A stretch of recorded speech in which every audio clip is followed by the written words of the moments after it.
आज कोल्हापूरमध्ये युवासेना महाराष्ट्र दौरा जो आमचा संपूर्ण महाराष्ट्रामध्ये प्रत्येक जिल्ह्यामध्ये आम्ही जात आहोत। आज या दौऱ्याच्या निमित्ताने युवासेनेचे सचिव सन्माननीय किरणजी साळी आणि आमच्या सर्वांच्या समवेत या ठिकाणी उपस्थित असलेले पश्चिम महाराष्ट्र युवासेनेचे सचिव ऋतुराजजी क्षीरसागर, पश्चिम महाराष्ट्राचे निरीक्षक वीरेंद्रजी मंडलिक, सोबतच शिवाजी जाधव, युवासेनेचे निरीक्षक सन्माननीय बाजीराव चव्हाण आणि आमचे समस्त युवा सैनिक आज या ठिकाणी उपस्थित आहेत। आज कोल्हापूर, सांगली आणि सोलापूर या 3 जिल्ह्याच्या प्रमुख पदाधिकाऱ्यांची बैठक या ठिकाणी आणि सातारा या 4 जिल्ह्याच्या युवा सैनिकांची बैठक आज या ठिकाणी आयोजित करण्यात आलेली आहे। आणि एवढंच आहे की पक्ष संघटना आणि संघटना बांधणी, पक्ष बांधणी या दृष्टिकोनातून ही बैठक आज या ठिकाणी आयोजित करण्यात आलेली आहे।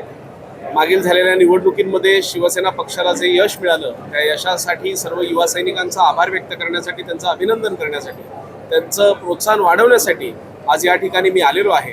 आणि निश्चितपणे येणाऱ्या काळामध्ये युवासेना असंच चांगलं काम हे महाराष्ट्रामध्ये एक युवा संघटना म्हणून करत राहील हा विश्वास आज या ठिकाणी व्यक्त मी करतोय। सोबतच 18 तारखेला मुंबईच्या वरळी डोममध्ये युवा सैनिकांसाठी एक मार्गदर्शन शिबिर आणि युवा सैनिकांचं एक संमेलन त्या ठिकाणी आयोजित करण्यात आलेलं आहे। त्या कार्यक्रमाचं निमंत्रण मी स्वतः आमच्या सर्व युवा सैनिकांना देण्यासाठी आज या ठिकाणी आलेलो आहे।